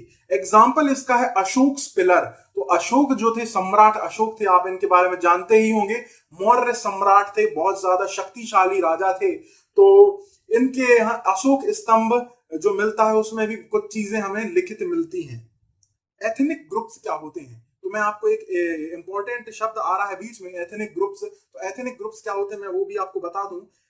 एक सी संस्कृति, जैसे कि कलर, जाति, आधार पे बना हुआ जो ग्रुप होता है उसको एथनिक ग्रुप बोलते हैं। जैसे कि इंडो आर्यंस, है ना, तुर्क्स लोग, है ना, या ग्रीक लोग, या रोमन्स लोग, या हूण लोग, ये या प्री आर्यंस लोग जो भी थे, जैसे ये सब जो है एथनिक ग्रुप्स हैं। अब दोस्तों, इंस्क्रिप्शंस के बाद हम बात करते हैं मैन्यूस्क्रिप्ट्स की। मैन्यूस्क्रिप्ट्स क्या होते हैं? हैंड रिटन रिकॉर्ड्स, हस्तलिखित। मैन्यू का मतलब होता है कि जो हैंड, स्क्रिप्ट का मतलब होता है लेखन या लिखित। तो मैन्यूस्क्रिप्ट यानी कि रिटन, हैंड रिटन रिकॉर्ड्स। तो ये काहे पे लिखे जाते थे? ये पाम लीव्स के ऊपर लिखे जाते थे। आपने पाम शब्द का नाम सुना होगा। जो पाम का एक पेड़ होता है, बड़ा सा केले के पेड़ टाइप का रहता है, दिखता है, मतलब वो उसी के जैसा दिखता है कुछ कुछ। और उसका जो हम तेल भी यूज करते हैं, आपने जो खाते होंगे, जो भी आप चिप्स वगैरह खाते होंगे, नमकीन, अंकल चिप्स वगैरह या लेज वगैरह जो भी खाते हो, तो ये बिस्किट वगैरह, इनमें अधिकतर पाम तेल का ही यूज किया जाता है। पाम के तेल का ही यूज किया जाता है। तो वैसे ऐसा बोलते हैं कि ये हेल्थ के लिए ज्यादा अच्छा नहीं होता है। और ये पाम के पेड़ अधिकतर इंडोनेशिया, मलेशिया में भी पाए जाते हैं। तो दोस्तों, ये जो थोड़ी बहुत जानकारी है ये आपकी बुक में नहीं दी गई है, लेकिन मैंने ये आपको अलग से एक्स्ट्रा बता दी ताकि आप इसके बारे में आपको जानकारी रहे, है ना। तो पाम जो है इंडोनेशिया, मलेशिया वगैरह में भी पाम के जो पेड़ मिल जाते हैं। और वहीं से हमारा जो इंडिया है, भारत है, वो पाम का तेल जो है वो इंपोर्ट करता है। जो भी हम आलू मंडे समोसे वगैरह खाते हैं ना बाहर, वो भी असल में अधिकतर लोग पाम के तेल में ही बनाया करते हैं। तो उससे कहते हैं कि कोलेस्ट्रॉल नाम की एक चीज रहती है, कोलेस्ट्रॉल जो बैड कोलेस्ट्रॉल है वो बढ़ जाता है। इसलिए अधिकतर आपने देखा होगा कम उम्र में भी लोगों को हार्ट अटैक आ जाता है। जो लोग अधिकतर बाहर का खाना खाते हैं, वैसे तो मैं भी समोसे आलू बंडे खाना पसंद करता हूँ, लेकिन जो लोग खाते हैं पाम के तेल में बना हुआ अधिकतर, तो उससे ट्रांस फैट कोलेस्ट्रॉल बनता है और इसी से हमारे हार्ट को नुकसान होता है ना। तो ये भी आप जानकारी थोड़ी सी आपको पता रहनी चाहिए। दोस्तों मेन्यू स्क्रिप्ट्स किस किस चीज पे लिखी जाती थी, तो पाम लीव्स पे, जो पाम के जो पेड़ थे उसकी पत्तियों पर लिखी जाते थे मेन्यू स्क्रिप्ट। और बर्क ऑफ बार्च ट्रीज, है ना, बर्च ट्रीज की जो बार्क रहती थी, है ना, इसको अपन बोलते हैं जो भोजपत्र, आपने नाम सुना होगा भोजपत्र। तो भोजपत्र पे लिखाई हुआ करती थी पहले के जमाने में। तो दूसरा शीप के लेदर, यानी कि भेड़ का जो चमड़ी रहती, लेदर रहता है, उसके ऊपर भी लिखा करते थे लोग। वुडन टैबलेट्स, यानी कि लकड़ी के बड़े बड़े जो टैबलेट रहते हैं, उसके ऊपर तख्ती टाइप की रहती है ना, पैड टाइप के रहते हैं, उनके ऊपर भी लिखा करते थे मेन्यू स्क्रिप्ट। अब हम बात करते हैं रिलीजियस लिटरेचर्स की। तो रिलीजियस लिटरेचर में दोस्तों सबसे पुराने रिलीजियस लिटरेचर्स तो वैसे वेद को माना गया है। वेद जो है वो ऐतिहासिक ग्रंथ भी हैं और धार्मिक ग्रंथ भी माने गए हैं, मतलब रिलीजियस लिटरेचर भी हैं और हिस्टोरिकल लिटरेचर भी हैं। और रिलीजियस लिटरेचर में दोस्तों महाभारत और रामायण को सबसे बड़े महाकाव्य माना गया है, मतलब सबसे बड़ी पोयम्स हैं ये महाभारत और रामायण। महाभारत में तो लगभग दोस्तों 1 लाख सूक्त लिखे गए हैं, 1 लाख लाइन्स वगैरह लिखी गई हैं महाभारत में, पूरे वर्ल्ड की सबसे बड़ी है। तो ये तो आपको याद रहनी ही चाहिए। और महाभारत और रामायण दोस्तों संस्कृत भाषा में लिखी गई थी। तो कभी क्वेश्चन आ जाए कि महाभारत और रामायण किस भाषा में लिखी थी, तो संस्कृत भाषा में लिखी थी। दूसरी चीज, बौद्ध धर्म भी हमारे भारत में आया था, बौद्ध धर्म का भी विकास हुआ था। गौतम बुद्ध क्योंकि यही पैदा हुए थे नेपाल में, कपिलवस्तु में, और भारत में बहुत समय वो रहे हैं, अपना बिहार वगैरह में। तो और जो अशोक राजा थे उन्होंने भी बौद्ध धर्म का बहुत ज्यादा प्रचार प्रसार किया था पूरे वर्ल्ड वाइड, है ना। श्रीलंका में भी किया था, इंडिया में, म्यांमार, कंबोडिया, है ना, इन जगह पे, इंडोनेशिया वगैरह में किया था। तो बौद्ध लोग थे वो किस भाषा में लिखा करते थे, तो क्वेश्चन आपके लिए आ सकता है कि बौद्ध धर्म की जो किताबें थी वो किस भाषा में लिखी गई थी, तो आप बताएंगे कि पाली लैंग्वेज में लिखी गई थी, ठीक है। और जैन लोग भी थे, महावीर स्वामी रहे हैं, है ना। तो इन लोगों ने भी अपनी जो भी लिटरेचर थे वो किस भाषा में लिखे थे, तो आप लिखिएगा कि इन्होंने प्राकृत में लिखे थे, प्राकृत लैंग्वेज, प्राकृत डायलेक्ट में लिखे गए थे, या सॉरी स्क्रिप्ट में लिखे गए थे। तो महाभारत और रामायण संस्कृत में लिखी गई थी, और जैन धर्म प्राकृत में लिखे गए थे, और बौद्ध धर्म पाली में लिखे गए थे, ठीक है। इंपॉर्टेंट कुछ किताबों के बारे में हम चर्चा कर लेते हैं जो इस बुक में दी गई है। इंपॉर्टेंट बुक्स कौन कौन सी हैं, तो अर्थशास्त्र है। अर्थशास्त्र कौटिल्य द्वारा लिखी गई थी। कौटिल्य, इनको चाणक्य के नाम से भी जानते हैं लोग। अच्छा, कुछ आर्कियोलॉजिस्ट का, कुछ लोगों का मानना यह है, हिस्टोरियंस का, कि चाणक्य जो थे, चाणक्य के 2 नाम थे, कौटिल्य और विष्णुगुप्त। तो कुछ लोगों का यह कहना है कि चाणक्य और उनके जो शिष्य थे उनका एक ग्रुप था, उसके लिए कौटिल्य कहते थे, जबकि कुछ लोग कहते थे कि चाणक्य का खुद का नाम कौटिल्य था। बाकी बहुत से लोग चाणक्य को विष्णुगुप्त के नाम से भी जानते हैं। तो आप कई बार देखेंगे चाणक्य, कौटिल्य या विष्णुगुप्त ऐसा लिखा रहता है। तो अर्थशास्त्र किसने लिखी थी, कौटिल्य ने लिखी थी। मेघदूत किसने लिखी थी, कालिदास जी ने लिखी थी। हर्षचरित्र किसने लिखी थी, बाणभट्ट जी ने लिखी थी। राजतरंगिणी किसने लिखी थी, तो कल्हण ने लिखी थी। और सूर्य सिद्धांत किसने लिखा था, तो आर्यभट्ट ने लिखा था। और अष्टाध्यायी किसने लिखा था या किसने लिखी थी, तो पाणिनि ने लिखा था। तो मैं आपको इनकी फोटोज भी दे देता हूं ताकि आप थोड़ा सा दिमाग में आपके बैठ जाए कि ये किसने क्या लिखा था और वो कैसा दिखता था। असल में जनरली क्या होता है दोस्तों, हमारा ब्रेन कैसा काम करता है कि जो भी, यदि वो किसी भी फोटो को देख ले या किसी साउंड को सुन ले, तो उसको हमारे मेमोरी में ज्यादा लंबे समय के लिए वो रख लेता है, एब्जॉर्ब कर लेता है ना। इसलिए मैं आपको इनकी फोटो भी डाल दूंगा जो भी मुझको नेट से प्राप्त होगी, कि कौन कौन थे ये लोग। दोस्तों तो सबसे पहले हम बात करते हैं कौटिल्य जी के बारे में या चाणक्य के बारे में। तो ये 375 बीसी में पैदा हुए थे और इनकी मृत्यु लगभग 283 बीसी में रहे, यानी कि 375 बीसी से 283 बीसी रहे ये, यानी कि थर्ड से फोर्थ जनरेशन बीसी में। अब बीसी और एडी क्या होते हैं ये मैं आपको बताऊंगा। आप केवल ये समझ लीजिए कि जो जीसस क्राइस्ट थे उनके पैदा होने से लगभग, या ईसा मसीह के पैदा होने से लगभग 300-400 साल पहले रहे थे ये, 200-300 साल पहले रहे थे।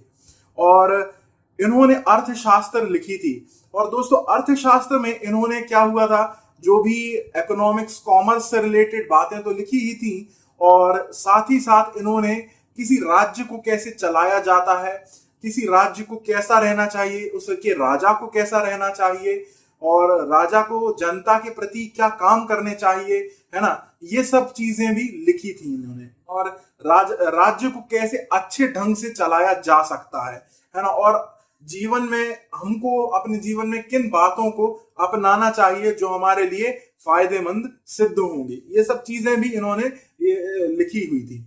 और दोस्तों ये चंद्रगुप्त मौर्य को आप जानते ही होंगे, जो कि भारत के बहुत ही महान शासक रहे हैं। चंद्रगुप्त मौर्य को इन्होंने ही राजा बनने के लिए प्रेरित किया था, और इन्हीं की वजह से चंद्रगुप्त मौर्य राजा बने थे। ये उनके चीफ एडवाइजर के साथ साथ इनके प्राइम मिनिस्टर भी समझ लीजिए थे, किंग चंद्रगुप्त मौर्य के। और मौर्य शासन की इन्होंने स्थापना की थी, मौर्य काल की शुरुआत हुई थी इन्हीं की वजह से। और उसके बाद बिंदुसार के भी ये चीफ एडवाइजर रहे, और बाद में अशोक के भी कहा जाता है कि कुछ समय ये चीफ एडवाइजर रहे थे, बाद में इनकी मृत्यु हो गई थी। अब हम बात करते हैं कौटिल्य की, भी मैंने आपको फोटो डाल दी है, वो आप देख लीजिए। कौटिल्य के बाद हम बात करते हैं कालिदास की। तो कालिदास दोस्तों लगभग 4th से 5th एडी में रहे थे।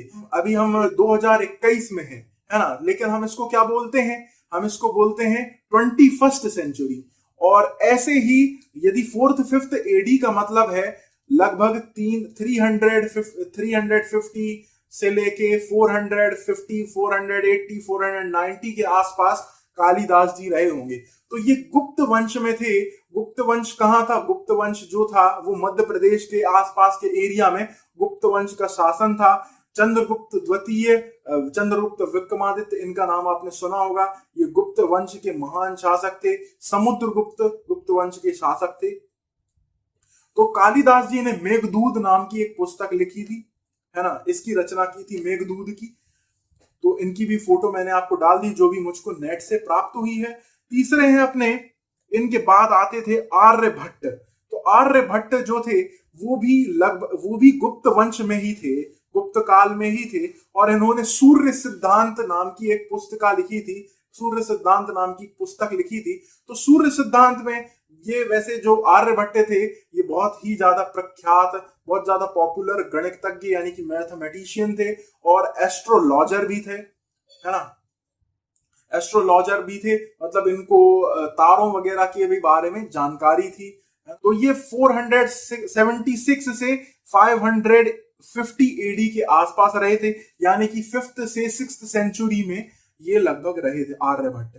इनके बाद आते हैं बाणभट्ट की। तो बाणभट्ट जो थे ये हर्षवर्धन राजा के शासन काल में रहे थे। तो राजा हर्षवर्धन भी भारत के बहुत ही महान शासक माने जाते हैं। तो आप इनके बारे में भी याद रखिएगा कि बाणभट्ट किसके समय पर थे, तो राजा हर्षवर्धन काल में के समय पर थे। राजा हर्षवर्धन की सभा में थे, तो इसलिए इन्होंने हर्ष चरित्र लिखी थी। बाणभट्ट के बाद अब हम बात करते हैं पाणिनि की। दोस्तों पाणिनि तो 6th 4th सेंचुरी बीसी में या एडी में करीबन रहे थे।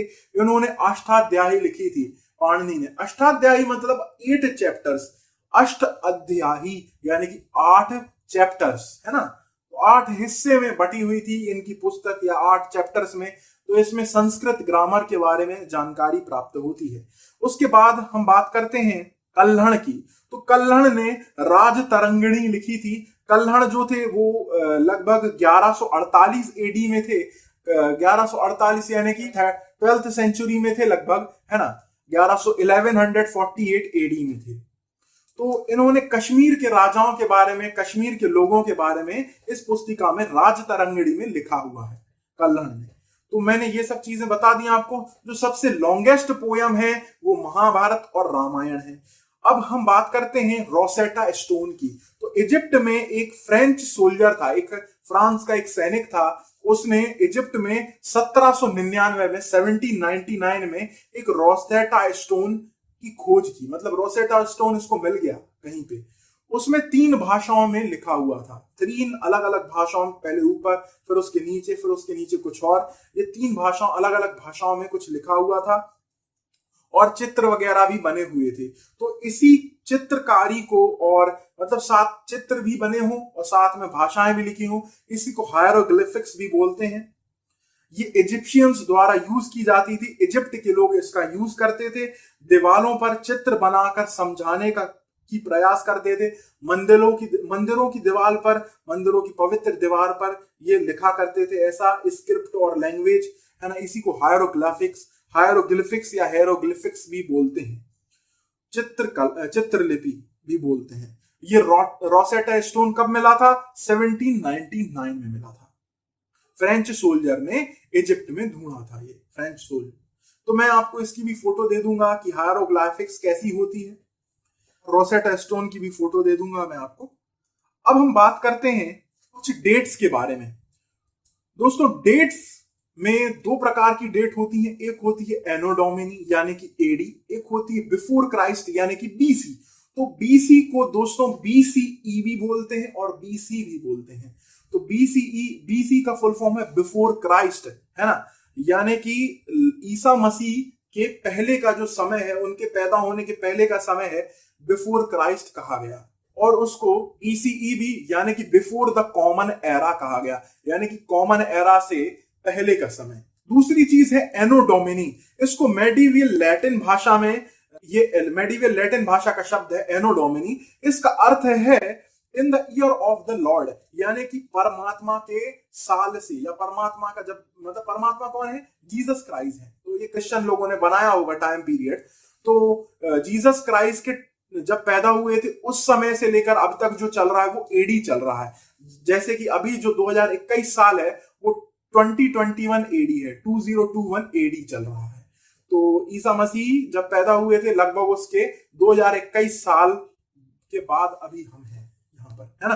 तो ईसा मसीह भी, अब इनकी भी अप्रॉक्स डेट थी, कोई एकदम सबूत नहीं मिले हैं। तो ये भी लगभग 4 BC से लेके लगभग 7 AD के आसपास, इसके बीच में ही इनका जन्म हुआ था। तो उसी समय, मतलब जो ईसा मसीह के बाद का समय था उसको AD में रखा गया, और उनसे पैदा होने के पहले का समय था उसको BC में रखा गया। कई बार दोस्तों कंफ्यूजन लोगों को यह होता है कि AD का मतलब है आफ्टर डेथ, जबकि ऐसा नहीं है। AD का मतलब है in the year of Lord, यानी कि जीसस क्राइस्ट जब पैदा हुए थे उस समय से जो आज तक समय चला हुआ आ रहा है उसको AD के अंदर रखा गया है। इसके साथ ही साथ एक सिरका शब्द भी यूज होता है, सिरका। अब सिरका का मतलब होता है अप्रॉक्स डेट, यानी कि कोई भी हमें ऐसी डेट हो जो हमें एग्जैक्ट याद ना हो, एग्जैक्ट इसकी जानकारी ना हो कि यही है, तो हम सिरका शब्द का यूज करते हैं। CAD, जैसे कि मान लीजिए हमने बोला कि कोरोना लगभग 2019 में आया था, 19-20 में आया था, तो हम C2020 लिखेंगे, है ना। C2020 AD लिखेंगे या C2019 AD लिखेंगे, जब हमें मान लीजिए कंफर्म जानकारी यदि नहीं है। अब हम बात करते हैं एपी। अच्छा, मैं एक चीज और भी बताना चाहूंगा इसमें आपको। जो BC है उसको हम उल्टा रीड करते हैं, मतलब जो पहले का समय है वो जो रहेगा वो प्लस, मतलब 500 BC है जो ये ज्यादा पुराना समय है, और 300 BC अभी का समय है, थोड़ा बाद का समय है ना। लेकिन AD में हम इसका विपरीत रीड करते हैं कि 300 जो AD है वो पहले का समय कहलाएगा, और 500 AD बाद का समय रहेगा। तो यदि मैं आपको एक क्वेश्चन दे देता हूं कि इन सभी में सबसे पुराना क्या है, 500 BC, 300 BC, 300 AD और 500 AD, तो इन सभी में सबसे ज्यादा पुराना समय है 500 BC। अब यदि मैं आपको क्वेश्चन दे दूं इन सभी में सबसे लास्ट का समय कौन सा है, 500 BC, 300 BC, 300 AD और 500 AD, तो इन सब में सबसे ज्यादा लास्ट का टाइम पीरियड है 500 एडी। समझ गए हो आप? तो अभी हम 2021 एडी में चल रहे हैं। अब एपिग्राफी क्या होता है? एपिग्राफी यानी कि स्टडी ऑफ इंस्क्रिप्शंस। यदि किसी भी इंस्क्रिप्शन के बारे में हम पढ़ें, उनके बारे में जानकारी इकट्ठा करें, उसी को एपिग्राफी बोलते हैं। अच्छा, नोमिस्मेटिक्स किसको बोलते हैं? यदि कॉइन्स या सील्स के बारे में जानकारी इकट्ठा करें या पढ़ें, उसको न्यूमिस्मेटिक्स बोलते हैं। ठीक है, अब हम टाइमलाइन के बारे में चर्चा कर लेते हैं। टाइमलाइन क्या है? तो टाइमलाइन में हमें सबसे पहले 6000 बीसी यानी कि लगभग 8000 से 10000 साल पहले के लगभग एग्रीकल्चर की शुरुआत हुई थी। 2700 बीसी यानी कि पहली बार इंदस नदी के आसपास लोग बसे थे, यानी कि आज से लगभग 4700 साल पहले, यानी कि 4700 साल पहले।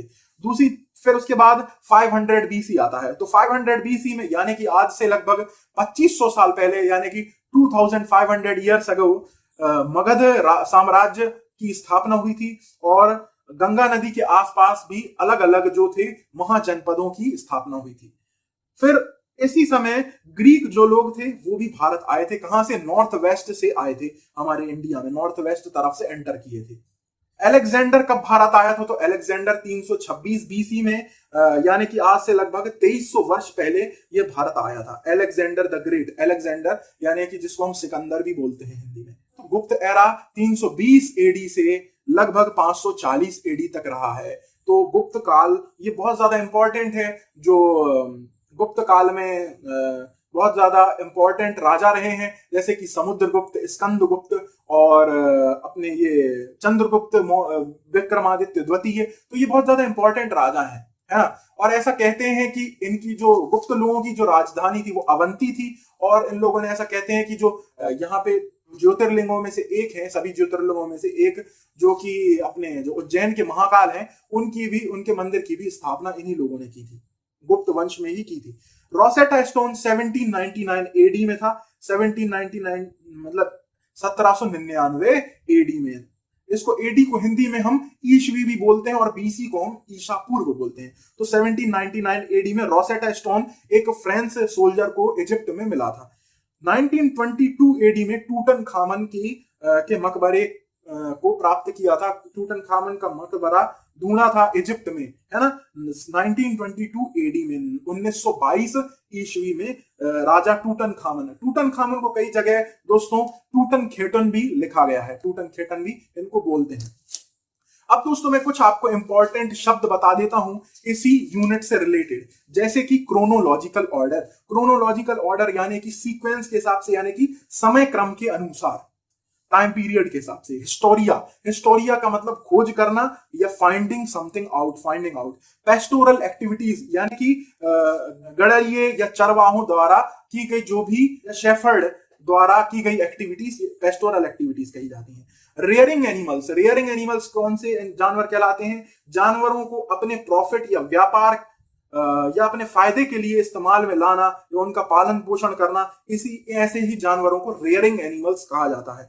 जैसे कि फॉर एग्जांपल शीप यानी कि भेड़, बकरी और अन्य कैटल्स जो हैं। कल्टीवेटर शब्द भी आएगा। तो कल्टीवेटर, जब हम खेत की जुताई करते हैं तो आपने एक ऐसा देखा होगा, एक रखा रहता है कुछ खेतों में, औजार टाइप का रखा रहता है, तो उससे खेतों की जुताई की जाती है, मिट्टी को ऊपर नीचे किया जाता है जब हम फसल उगाते हैं उस टाइम पे। तो कल्टीवेटर शब्द का ये मतलब होता है। नोमाड्स यानी कि पेस्टोरल्स भी बोलते हैं इनको, गैदरर्स भी बोलते हैं या टिंकर्स बोलते हैं। तो ऐसे लोग जो एक जगह से दूसरी जगह घूम घूम कर जीवन यापन करते हैं उनको नोमाड्स कहते हैं। ग्रास ट्विग यानी कि घास की टहनी। प्लेंटी का मतलब होता है बहुत सारा। ऋग्वैदिक पीरियड, ऋग्वैदिक काल यानी कि 1750 बीसी से ये 500 बीसी के करीब था, यानी कि ईसा मसीह के जन्म के लगभग 1700 ईयर से या उनके जन्म के 500 साल पहले तक था ऋग्वैदिक काल। और इसी समय वेद वगैरह लिखे गए थे, ऋग्वेद लिखा गया था। और एबोर्ड का मतलब होता है निवास या रेसिडेंस। जियोलॉजिस्ट, अब जियोलॉजिस्ट एक नया शब्द मैं आपको बताने जा रहा हूं। जियोलॉजिस्ट का मतलब होता है ऐसे लोग जो कि पृथ्वी से रिलेटेड किसी भी चीज के बारे में स्टडी करते हैं, जैसे कि सॉलिड, लिक्विड, गैस जो भी पृथ्वी पर पाए जाते हैं उनकी स्टडी करते हैं, उनको जियोलॉजिस्ट बोलते हैं। प्री प्री हिस्ट्री यानी कि लेखन कला जब प्रचलित नहीं थी, उससे पहले का जो समय था उसको प्री हिस्ट्री में रखा गया है। हिस्ट्री, हिस्ट्री में रिकॉर्ड जैसे कि इंस्क्रिप्शन, स्टोन पर लिखे हुए, रिलीजियस राइटिंग्स मिलती हैं, मैन्यूस्क्रिप्ट्स मिलते हैं और भी सिक्के मिलते हैं। इनसे हमें कुछ लिखित में जानकारी प्राप्त होती है। इस समय को हम हिस्ट्री के अंदर रखते हैं। आर्कियोलॉजिस्ट ऐसे लोग जो कि बिल्डिंगों की पढ़ाई करते हैं, ऑब्जेक्ट्स के बारे में जानकारी इकट्ठा करते हैं, उनके बारे में पढ़ते हैं, उनको आर्कियोलॉजिस्ट कहते हैं। न्यूमिस्मेटिक्स, कॉइन्स की स्टडी या मेडल्स की स्टडी, इनको न्यूमिस्मेटिक्स कहते हैं। डिसाइफर्ड यानी कि किसी भी चीज को समझना है ना, या समझने की कोशिश करना। सील का मतलब होता है मुहर। तो और लास्ट में एपिग्राफी यानी कि स्टडी ऑफ इंस्क्रिप्शंस या इंस्क्रिप्शंस के बारे में पढ़ना। तो दोस्तों मैं आपको एक चीज बताना भूल गया था कि जैसे ही एग्रीकल्चर हुआ था, एग्रीकल्चर जब स्टार्ट हो गया था तो लोग खेतों के आसपास लोग रहने लगे थे, नदियों के किनारे रहने लगे थे, लोग अपनी झोपड़ी बनाने लगे थे। झोपड़ी किस चीज की निर्माण किया था? क्योंकि दोस्तों पहले तो लोग गुफाओं में रहते थे जानवरों से बचाने के लिए, खुद के लिए, लेकिन हर जगह तो गुफाएं अवेलेबल नहीं थी, तो लोगों ने झोपड़ी का निर्माण किया, है ना। अपना लोग टेम्पोररी पहले रहते थे, इधर उधर ट्रेवल करते थे, लेकिन बाद में लोग सेटल होने लगे थे किसी एक जगह पर। तो ऐसे ही झोपड़ी का निर्माण हुआ। फिर जैसे हमारे घर भी आज पक्के बन गए, तो ये एक मतलब ये एक आप समझ लीजिए हमने कहां से कहां ट्रांसफॉर्म कर लिया है अपने आप को। तो झोपड़ी भी दोस्तों घास की बनाई जाती थी, लकड़ियों की बनाई जाती थी, और जो मिट्टी वगैरह रहती है, कीचड़, उसका उपयोग किया जाता था। दोस्तों जैसा कि मैंने आप सभी से प्रॉमिस किया था, आप सभी से बोला था कि जैसे ही यूनिट समाप्त होगा उसके बाद हम कुछ इसकी एक्सरसाइज करेंगे ताकि आपको पता चल सके कि आपको कितनी जानकारी है। तो थोड़ा सा हम सबसे पहले हम एक चूज द करेक्ट चालू करते हैं। महाभारत क्या था? क्या वो एक रिलीजियस लिटरेचर था, ट्रेवलॉग था, यात्रा वृत्तांत था, या चिल्ड्रन लिटरेचर था, या इनमें से कुछ भी नहीं था? तो दोस्तों महाभारत हम जानते हैं एक रिलीजियस लिटरेचर था, यानी कि एक धार्मिक ग्रंथ था, यह धार्मिक ग्रंथ है। Prakrit language was used to write the old religious books of, इसकी किताबें प्राकृत भाषा में लिखी गई है। तो क्या वो ग्रीक लोग थे, या वो बुद्धिस्ट लोग थे, या वो जैन लोग थे, या हिंदू थे? तो दोस्तों ये आप जैन में और बुद्ध लोगों में कंफ्यूज हो सकते हैं कि प्राकृत किसकी भाषा थी। तो प्राकृत तो जैन लोगों की भाषा थी। तो जैन लोगों के रिटर्न रिकॉर्ड्स जो हैं वो हमें प्राकृत भाषा में प्राप्त होते हैं, जबकि बुद्धिस्ट लोगों के, बौद्ध लोगों के रिटर्न रिकॉर्ड्स हमें पाली भाषा में प्राप्त होते हैं। BC is the acronym of for, BC का फुल फॉर्म क्या है? क्या वो brown colour, before Christ, baby Christ, या बियॉन्ड सर्कल? तो बीसी का फुल फॉर्म है बिफोर क्राइस्ट, यानी कि ईसा मसीह के जन्म के पहले।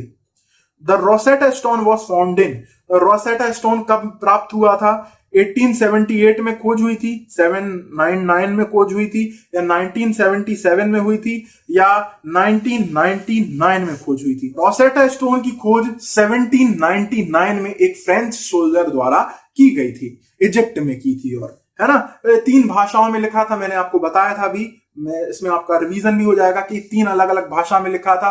और इस टाइप की टेक्निक को हेरोग्लिफिक्स भी बोलते हैं, है ना। इसमें चित्र वगैरह भी बनाकर और समझाया जाता है किसी भी चीज को। The chronological account of the past event is called, क्या बोला जाता है? क्रोनोलॉजिकल अकाउंट पास्ट इवेंट को हिस्ट्री कहा जाता है, ज्योग्राफी कहा जाता है, एस्ट्रोनॉमी या साइंस तो हिस्ट्री कहा जाता है, यानी कि इतिहास। अब हम कुछ फिल इन द ब्लैंक्स करते हैं। Dash is the chronological account of the past event, क्या है? तो इसका आंसर है history is the chronological account of the past events.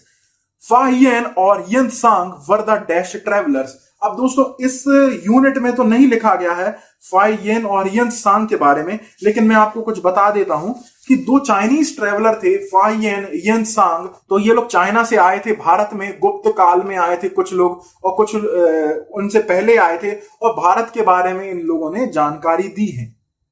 तो फा हियन and Hiuen Tsang were the Chinese travellers.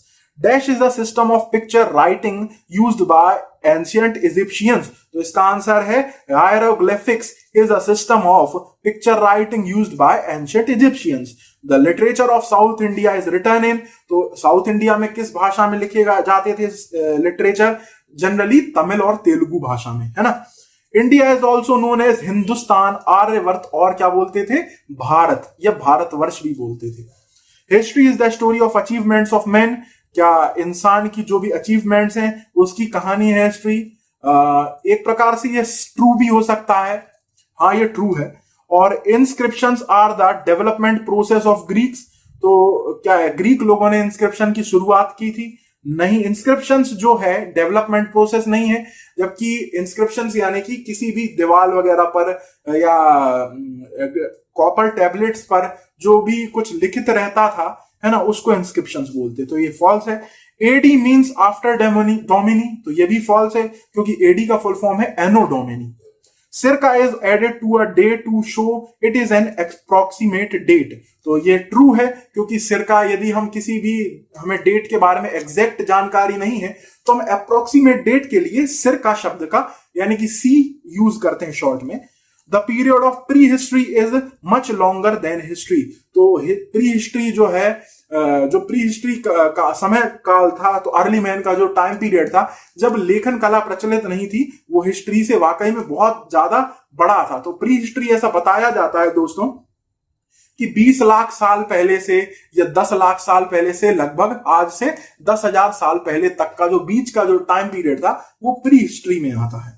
तो आपको ये इसके अलग अलग फिगर्स मिलेंगे, कहीं आपको मिलेगा कि 20 लाख साल पहले से, कहीं आपको मिलेगा 10 लाख साल पहले, कहीं आपको मिलेगा 1.5 लाख साल पहले से, जो समय 10,000 साल पहले तक का है उसको प्री हिस्ट्री कहा गया। तो यही है। अब अर्थशास्त्र किसने लिखी थी? तो अर्थशास्त्र किसने? कौटिल्य ने लिखी थी। मेघदूत ने क्या लिखी थी? मेघदूत किसने लिखी थी? कालिदास जी ने लिखी थी। हर्षचरित्र बाणभट्ट ने लिखी थी। राजतरंगिणी कल्हण ने लिखी थी और अष्टाध्यायी पाणिनि ने लिखी थी। अब ये सब आप समझ गए होंगे। अब आप इन टाइप के कुछ क्वेश्चंस के आंसर भी दे पाएंगे। What is the Egyptian system of picture writing called? इसको क्या बोलते थे? Hieroglyphics. What do you call the study of the remains of the past that people have left behind them? क्या बोलते थे हम इसको? हिस्ट्री बोलते थे। Which country is known as the Aryavart? किसको बोलते थे? इंडिया को बोलते थे या भारत को बोलते थे। Who wrote Ashtadhyayi? तो किसने लिखी थी अष्टाध्यायी? पाणिनि ने लिखी थी। इसमें 8 चैप्टर्स थे। What is the study of inscription known as? और इंस्क्रिप्शन की स्टडी को क्या बोलते थे हम? एपिग्राफी बोलते थे। तो अब हम कुछ इस टाइप के क्वेश्चंस के भी आंसर दे पाएंगे, जैसे कि व्हाट इज हिस्ट्री? हिस्ट्री क्या है? History how does history help us? इतिहास हमारी कैसी मदद कर सकता है? What is pre history? Pre history क्या है? What is chronology? क्रोनोलॉजी क्या है? What kind of life was led by early man before he learned the art of agriculture? और एग्रीकल्चर के पहले अर्ली मैन कैसे रहा करते थे? What are archaeological sources? तो आर्कियोलॉजिकल सोर्सेस क्या हैं? मैन्यूस्क्रिप्ट क्या है? What is religious literature? और धार्मिक ग्रंथ क्या है? इसके कोई भी 2 एग्जाम्पल दीजिए धार्मिक ग्रंथ के। तो उम्मीद है आप ये सब क्वेश्चंस के आंसर आप दे पाएंगे, क्योंकि मैंने आप सभी को ये यूनिट बहुत ही अच्छे से समझा दिया है। लॉन्ग आंसर्स में discuss how people lived in early times, तो आप इसको आंसर राइटिंग के रूप में यूज कर सकते हैं। Discuss how people lived in early times, इसको आप लिखिएगा, जरूर अच्छे से लिखिएगा पॉइंट वाइज, ताकि आपकी यूपीएससी स्टेट पीसीएस की भी प्रैक्टिस हो जाएगी। लोग पहले कैसे रहा करते थे? What are the various sources of information about the past? और हमें भूतकाल में या पास्ट से हमें किन किन चीजों से, किन किन सोर्सेज से हमें जानकारी प्राप्त होती है पास्ट की? तो इसको भी आप लिखिएगा कि इंस्क्रिप्शंस और धार्मिक ग्रंथ, ऐतिहासिक ग्रंथ, कॉइन्स, ये सब चीजों से जानकारी प्राप्त होती है। ये सब आप डिटेल में एक पॉइंट वाइज लिखिएगा, तो आपकी आंसर राइटिंग की, है ना, मेंस की भी प्रैक्टिस हो जाएगी। तो दोस्तों, ये वाला पहला वीडियो यहीं पे समाप्त होता है, हिस्ट्री यूनिट 1। अब हम बात करते हैं हिस्ट्री यूनिट 2 की। इसके बाद दोस्तों हम बात करेंगे हिस्ट्री के चैप्टर 2 की, हिस्ट्री की यूनिट 2 की। तो वीडियो लाइक कीजिएगा यदि आपको अभी तक हमारा वीडियो पसंद आ रहा है, और वीडियो पे कमेंट भी कीजिए, है ना। दोस्तों, इन सारे वीडियोस को मैं हिस्ट्री के एक जगह कंपाइल कर दूंगा, एक जगह इकट्ठा करके पूरा एक वीडियो भी बना दूंगा, ताकि आपको यदि वो इकट्ठे पढ़ने हो और ढूंढने में कोई दिक्कत हो रही हो तो आप वैसे भी कर सकते हैं। साथ ही साथ मैं आपके लिए ज्योग्राफी और सिविक्स की क्लास भी लाऊंगा, और 6th क्लास की साइंस की भी वीडियो बना दूंगा। तो दोस्तों, मिलते हैं अगले वीडियो में। यदि वीडियो पसंद आ रहा है तो लाइक कीजिए, कमेंट कीजिए, दोस्तों से शेयर कीजिए, और चैनल को प्लीज सब्सक्राइब करना मत भूलिएगा। इजी स्टडी इस चैनल का नाम है। Thank you.